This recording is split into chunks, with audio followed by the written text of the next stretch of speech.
to do. But tonight he told me, he said, I want you to refresh, or I want you to speak to my preachers. He said, because they are tired. And I think sometimes the people of God, myself included, so because I sit under leadership, so I'm in leadership, but I sit under leadership. And so I think sometimes we don't understand what it is that the preacher has to go through just to be in position for us. And so he has to preach, he's got to teach, he's got to answer the phone, come on. He's got to give his last, and God requires that from him or her, because that's the responsibility of what they've been called to do.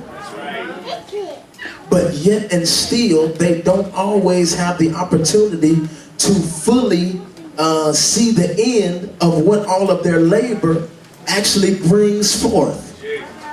And so tonight, I really want to talk to the preacher, because I think that though we love where we are, I think that when we look and assess our purpose and our destiny, we're trying to understand how it fits with the season that we're currently in.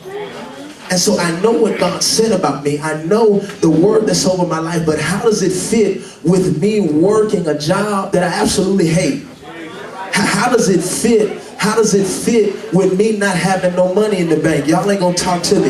And so you tell me that money answereth all things, and here I am, the man or woman of God, with no money, but I still gotta stand before the people and say, when you get through with all of that, he's still God and he's still good.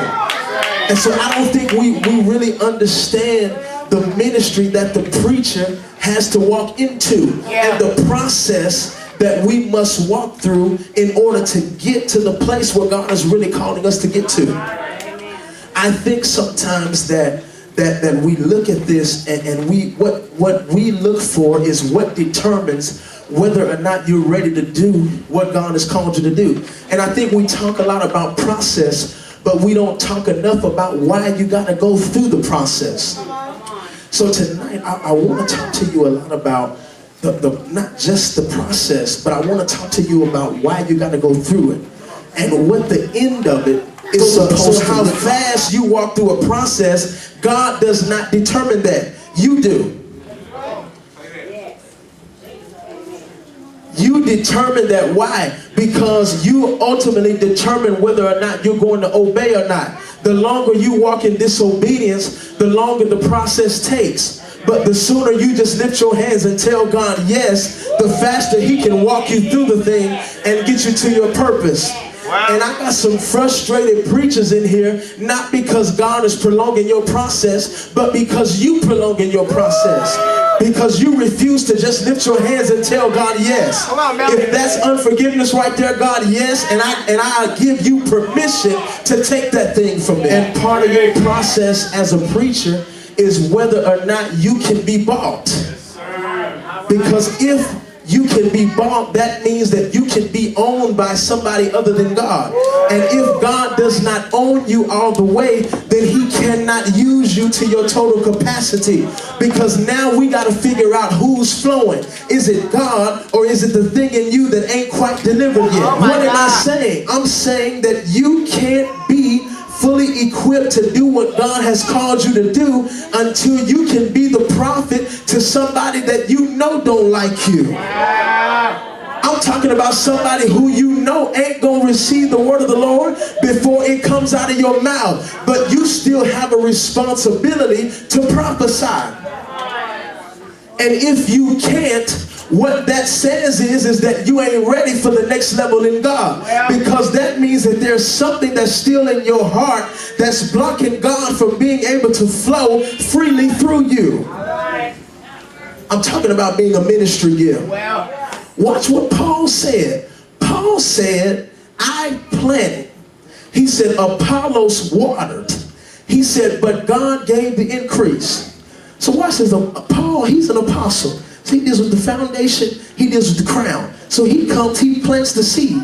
Apollos comes, he waters it. But Paul said, neither I that planted, nor either Apollos that watered is anything.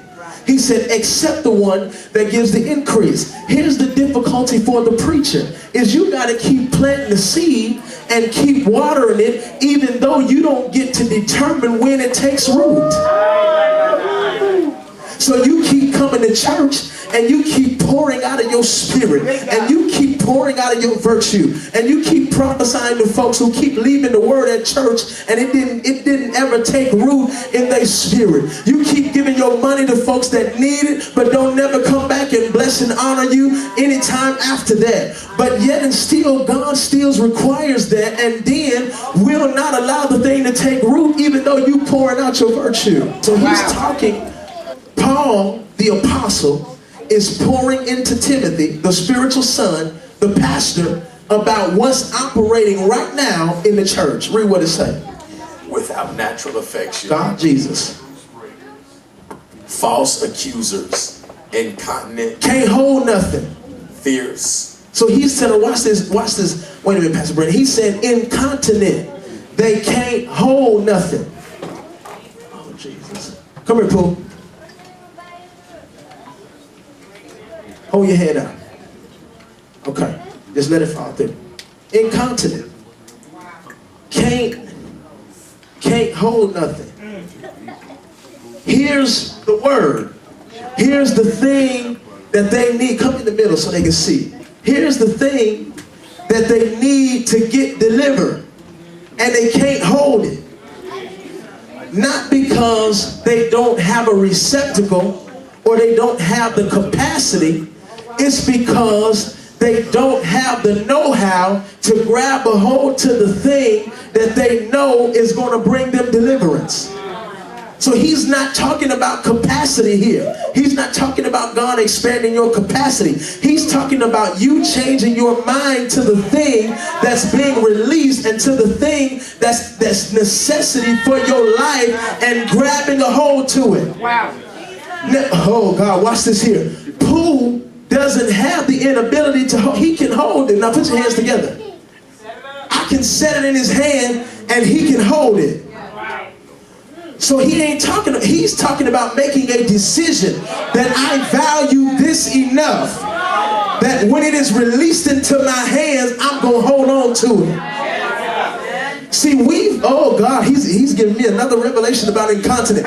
We thought that he was talking about capacity. It ain't that you ain't got a big enough capacity.